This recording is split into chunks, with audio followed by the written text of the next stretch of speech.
Praise the Lord. ഇപ്പൊ എല്ലാവരുടെയും cellphone ഉണ്ടല്ലോ. ടച്ച് ഫോൺ ഉപയോഗിക്കുന്നവരുണ്ട്, കീപാഡ് ഫോൺ ഉപയോഗിക്കുന്നവരും ഉണ്ട്. അപ്പൊ അതിന്റെ പർപ്പസ് എന്താണ്? നമുക്ക് ആൾക്കാരോട് അങ്ങോട്ടും ഇങ്ങോട്ടും കമ്മ്യൂണിക്കേഷൻ ചെയ്യാൻ.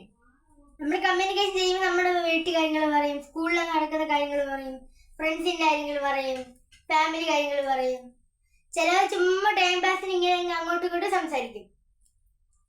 അപ്പൊ ഇതിന്റെയൊക്കെ പർപ്പസ് അതിന് നമുക്കിത് ഫോൺ നമുക്ക് യൂസ് ചെയ്യാം. നമ്മൾ ചില സമയത്തൊക്കെ അത്യാവശ്യമായിട്ട് ആരെങ്കിലും വിളിക്കുവാണെങ്കിൽ നമുക്ക് അവരെ കിട്ടത്തില്ല. താങ്കൾ വിളിക്കുന്ന വ്യക്തി ഇപ്പോൾ മറ്റൊരു കോളിൽ തിരക്കിലാണ്. ദയവായി അല്പസമയത്തിന് ശേഷം വീണ്ടും ശ്രമിക്കുക.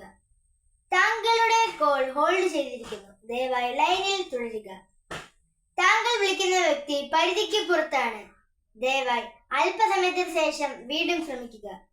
അങ്ങനത്തെ കുറേ മെസ്സേജ് ഒക്കെ വന്നോണ്ടിരിക്കും. ചിലപ്പോൾ സ്വിച്ച് ഓഫ് ആവും, പിന്നെ ബാറ്ററി കംപ്ലൈന്റ് ആവും, ഡിസ്പ്ലേ വഴി പോവും. അപ്പൊ നമുക്ക് അങ്ങോട്ടും ഇങ്ങോട്ടും കമ്മ്യൂണിക്കേഷൻ ചെയ്യാൻ പറ്റുമോ? ഒക്കെ പറ്റത്തില്ല. അപ്പൊ നമ്മൾ എന്തോ ചെയ്യും? നമുക്ക് അങ്ങോട്ടും കമ്മ്യൂണിക്കേഷൻ ചെയ്യാൻ പറ്റത്തില്ല, നമ്മളങ്ങനെ വിഷമിച്ചിരിക്കും. പക്ഷേ ഒരു ഫോൺ മാത്രമുണ്ട്, ആ ഫോണിന് ഒരു കംപ്ലൈൻസും കാണത്തില്ല. അത് 24/7 ഡേയ്സ് ആ ഫോൺ വർക്കിംഗ് ആണ്. ഈ സത്യവേദ പുസ്തകത്തിനകത്തുണ്ട് ആ ഫോണിന്റെ നമ്പർ. നമ്മുടെ രാജാ നമുക്ക് തന്നിട്ടുണ്ട് ആ നമ്പർ. ഞാൻ നമ്പർ പറയട്ടെ. Jeremiah chapter 33 verses 3. Call to me, I will answer you. I will tell you wonderful and marvelous things. Jeremiah chapter 33 verses 3. അപ്പൊ ഇതിനകത്ത് ദൈവം നമ്മളോട് പറഞ്ഞിരിക്കുന്നത്, ദൈവത്തിനെ നമ്മൾ വിളിക്കുവാണെങ്കിൽ ദൈവം നമുക്ക് വണ്ടർഫുൾ ആൻഡ് മാർവലസ് തിങ്സ് പറഞ്ഞു തരും. പുതിയ ഇതുവരെ ആരും ഈ ലോകത്ത് ഒന്നും പറഞ്ഞിട്ടില്ലാത്തതും ഒന്നും ചെയ്തിട്ടില്ലാത്തതൊക്കെ ദൈവം നമുക്ക് ചെയ്യുകയും പറയുകയൊക്കെ ചെയ്തു തരും. അപ്പം പക്ഷെ നമ്മൾ ഒരു കാര്യമുണ്ട്, നമ്മൾ യേശുപ്പച്ചനെ ഫോൺ വിളിക്കണം. വിളിച്ചാൽ മാത്രമേ യേശുപ്പച്ചൻ ഫോൺ എടുക്കത്തുള്ളൂ, യേശു നമുക്ക് റിപ്ലൈ തരത്തുള്ളൂ.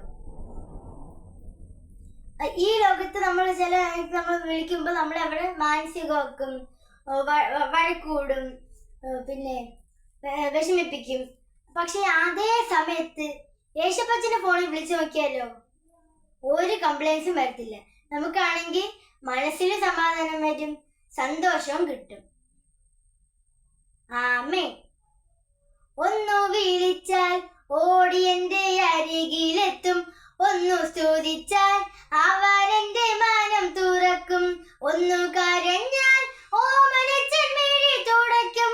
ഓ എത്ര നല്ല സ്നേഹം എന്റെ യേശു, ഓ എത്ര നല്ല സ്നേഹം എന്റെ യേശു, ഓ എത്ര നല്ല സ്നേഹം എന്റെ യേശു. ആമേൻ. ഫോൺ നമ്പർ ആരും മറക്കരുത്, യേശുപ്പച്ചനെ വിളിക്കാനും മറക്കരുത്. Jeremiah chapter 33 verses 3. ആമേൻ. ഇനി അടുത്ത എപ്പിസോഡിൽ കാണാം. ബൈ.